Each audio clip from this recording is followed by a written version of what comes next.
Stakeholders interact more to ensure smooth elections as clock ticks. Political parties in Edo signed peace accord.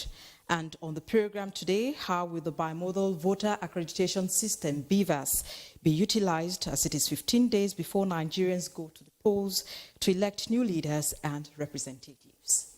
Good afternoon. Thank you for joining us on Panorama, reaching you from Benin. I am Agatha Egwari Ojo. A very warm welcome.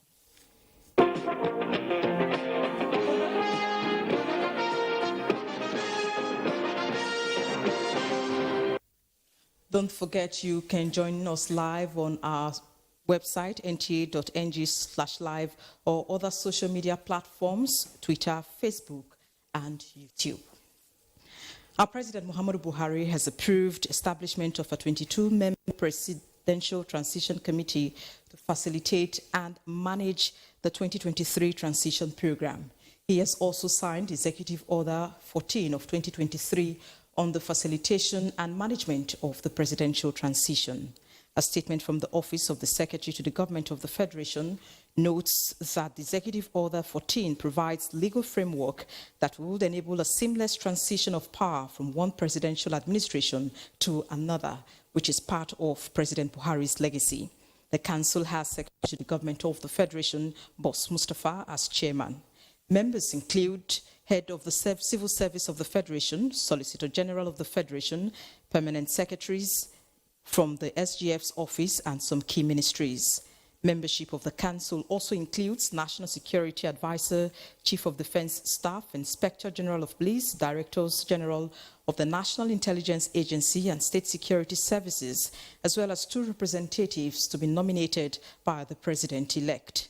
The Presidential Transition Council will be inaugurated by the SGF on Tuesday, 14th February 2023 at 12 noon in the conference hall of the SGF's office. The Ministry of Defense has upscaled activities in the armed forces to support INEC and relevant agencies to ensure a secure 2023 general elections. This was highlighted during a media interactive session with the Permanent Secretary, Ministry of Defense.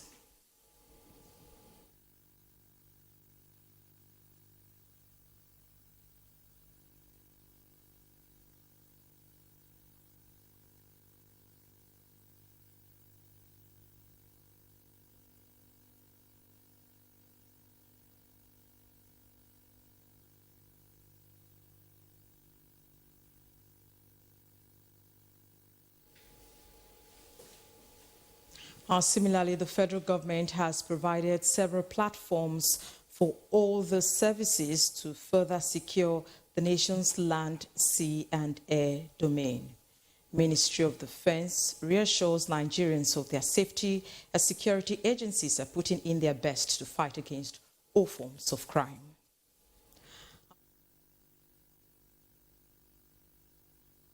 Coalition officers this year's general elections after taking an oath of neutrality. INEC Chairman Professor Mahmoud Yakubu announced this at a meeting with Vice Chancellors of Federal Universities in Abuja. Mie Ogidi reports.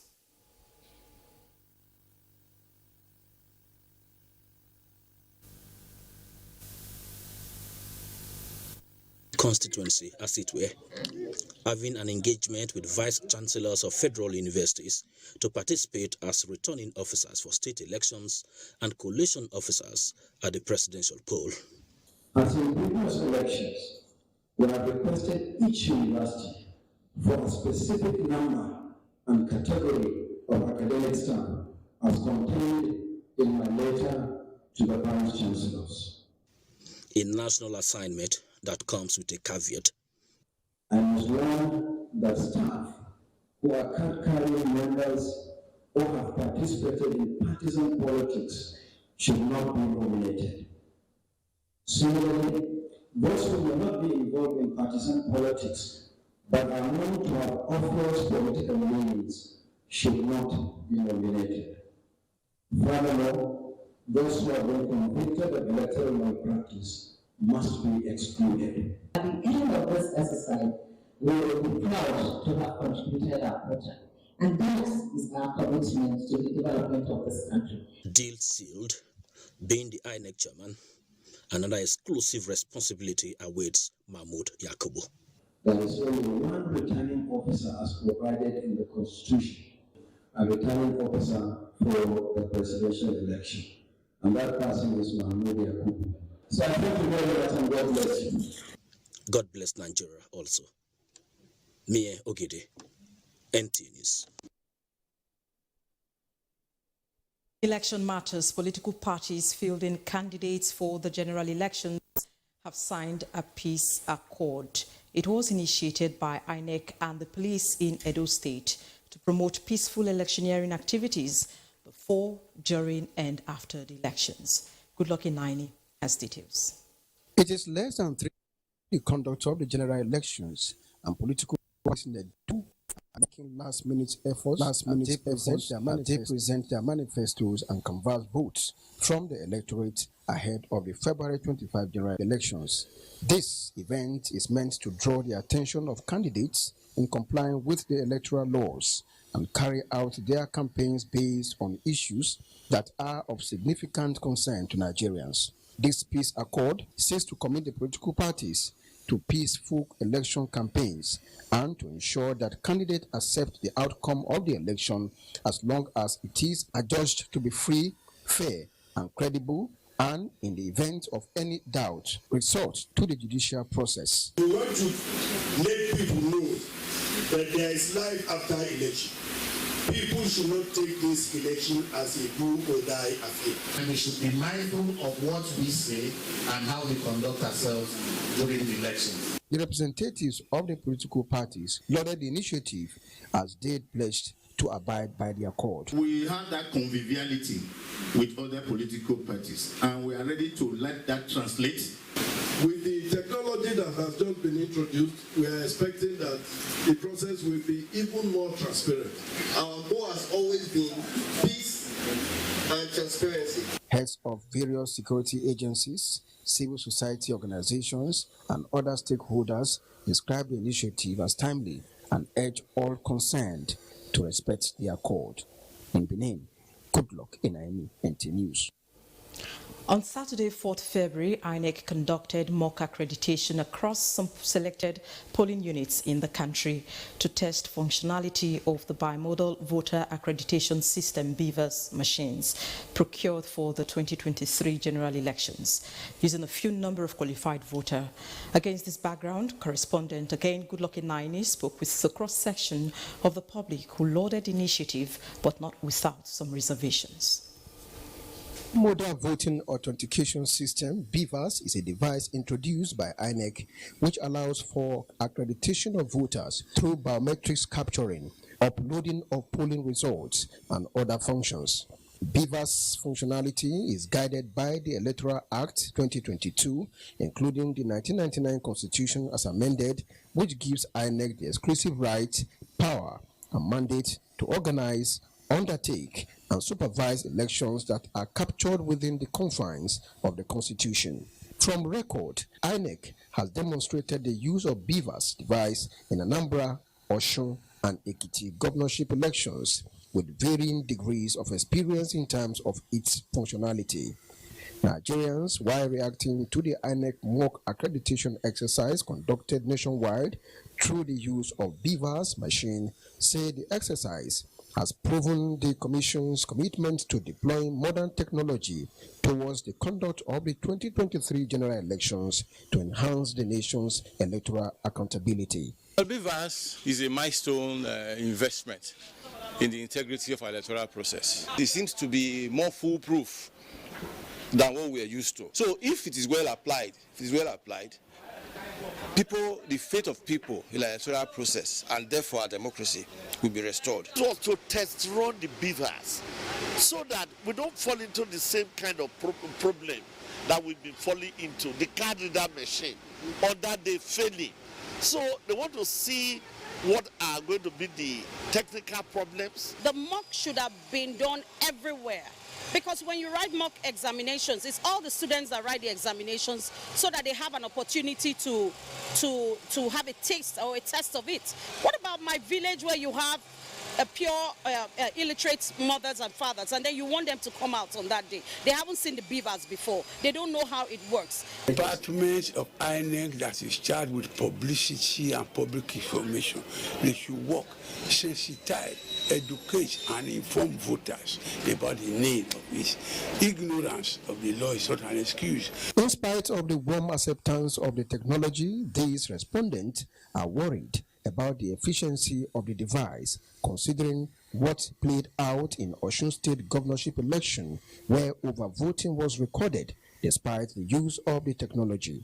Beavers is a very unique machine, and it is very difficult for you to cheat. We are really going to teach our agents what to do. They should make sure that the machine is on 00000. They say addressing the challenges arising from the trial run of the beavers will put the exercise in the right perspective for seamless conduct of the 2023 general elections. In Benin, good luck in NTA News. And in the studio is the resident electoral commissioner, Edo State, Obo Ifanga. He'll be talking to us all you need to know about the beavers. That's the bimodal voter accreditation system. Good afternoon, sir. You're welcome. Afternoon. Thank you for joining us on Panorama. All right. For starters, the mock accreditation, from that report, people asking that it could have been done everywhere for some people to at least see it for the first time or know how it works. As the resident electoral commissioner, how would you rate the exercise in Edo State? What would you say about it? Okay, thank you. The primary purpose of the mock accreditation was for us to be sure that our device was functional, was suitable for purpose, and that is why we deployed it. It wasn't about everybody having an opportunity to see how it works. So we brought it out. A few persons in the polling units came and we did the mock accreditation with them. What the people should what should be of concern to the people is that when they come to vote, if they are qualified to vote, they'll be given the ballot to vote. Like I keep saying, voting is still manual. It's the accreditation that we are using the beavers for. I was going to ask you that question because I was in the field the day of the mock accreditation. There were people who came with their card thinking that when you put it in the beavers machine, you tick what the party you want to vote for, and that is it, and that's the electronic system we are all talking about. So. Well, the beavers is a device for accreditation and for the transmission of results. It is not a voting machine. We are not doing electronic voting in Nigeria. We need to stress that fact. We are still doing manual voting, but the accreditation and the transmission of the results, accreditation of voters and transmission of results is what we use the electronic device for. So when people come to vote, when we finish accrediting them using the beavers, we will give them a physical ballot paper and we will show them a physical ballot box. They will seal thumbprint physically on the ballot paper, fold it, and drop it in the ballot box. So it is still manual voting that we are doing, not electronic voting. Okay, let's be specific. Or what would Nigerians actually see when they go to the polls on election day using the beavers? What would they be seeing? So what they would see is that first they will come with their voter's card. They will present the voter's card to the electoral official there, who will confirm that that is a voter's card issued by INEC, and then check that they are registered to vote in that polling unit. Of course, there will be the list of voters that will be displayed there, so they can see that their name is on the list in that polling unit. And then with the information on their voter's card, they will pull up the information from the beavers by inserting their voter identification number into the beavers, so the information would come out. Now, the next thing is for us to confirm that this person who has brought a valid permanent voter's card issued by INEC is the owner of that identity. And so the person will run the fingerprint of the person.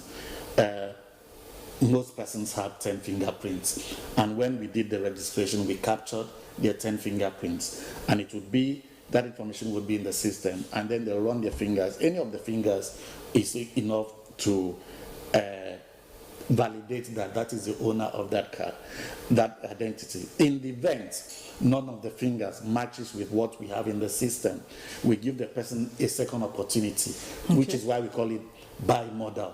So the second opportunity is to take the facials. So if we take the facials and it matches with what is in the system, the person can go ahead and would be presented with voters with the ballot papers to go ahead and vote. But in the event that the fingerprints don't match and the facials don't match, then we can be sure conclusively that the person is not the owner of that identity and the person cannot vote. Okay. Now, what happens at the end? That's after election. Okay. Yeah, somebody said that people should be sure that at the time we start, the beavers reach 0. That is a fact. Before we start, the presiding officer will explain to the people there about the use of the beavers and show to them that the beavers shows 0 accreditation at that point, just like they will show the ballot box as empty. So at the end of the voting, the beavers would record the number of persons who've been successfully accredited. So by the time we bring out the ballot papers and sort them and count them, the total number of ballot papers there should not be more than the total number of persons who've been accredited that shows on the beavers. Okay. And if it shows more than that, then the presiding officer can at that point cancel the results of that polling unit for overvoting. Okay, let's. One of the respondents earlier raised issues of manipulation. I'll taking a little peep into the Osun election and the judgment, the Supreme Court judgment. Not how the can this? Court, Sorry, the tribunal. The tribunal judgment. So how can this be avoided? Okay, now the tribunal had ruled that there was overvoting. What that means is that there were more votes than there were accredited voters in some polling units. So they had to cancel the results of those polling units. Now, assuming that that finding of fact is actually the fact, because why I'm saying so is because I know that the parties have appealed, the other party has appealed that to the Court of Appeal, and it may eventually get to the Supreme Court. But assuming that this finding is still upheld at those levels, what it means is that at the point of, in those respective polling units where there was overvoting, it means that there were more votes recorded than there were number of persons accredited to vote in that place. Yes. And so many things could have been responsible. It could be that the counting of the votes, there was an error in the counting of the votes, so it was more than what was in the beavers. But at that stage, the right thing for the presiding officer to have done there was to have cancelled the result of that polling unit. I don't know why that passed that stage and got to the stage of the ward collation. It could also have been cancelled at the ward collation, because at the ward collation, remember when we finish the voting and the counting of the votes, and it's recorded in the result sheet there from EC 8A, which is the polling unit result sheet. Copies of that are given to party agents. It's also given to the security agents, and then the first 2 pages are taken with the beavers to the, before it's taken, they'll use the beavers and take a snapshot of that result sheet, and it is that snapshot that will be uploaded onto the INEC result viewing portal, IREV. So by the time they go to the ward collation, what the ward collation officer would first need to verify is how many people were accredited. So you will come with the beavers for that polling unit. They'll check the number that was accredited and check the number that you brought in the result sheet. Okay. And also what you've uploaded. That there is no overvoting, because at that point they can also cancel it. Okay. But for some reason, going by this judgment, that may have been missed also at that point.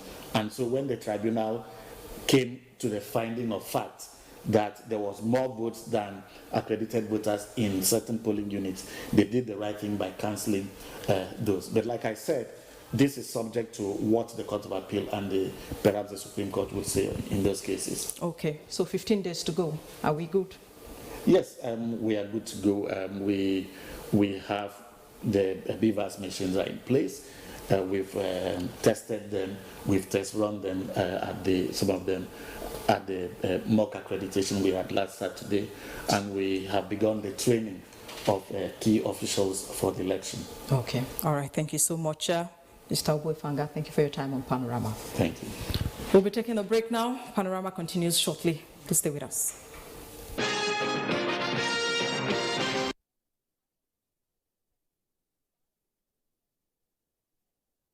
Thank you for staying on. Away from election matters, a 29-member publicity committee has been inaugurated by the Minister of Information and Culture with a charge to ensure that Nigerians are adequately sensitized on the essence of the 2023 census exercise. Anthony Forsen reports.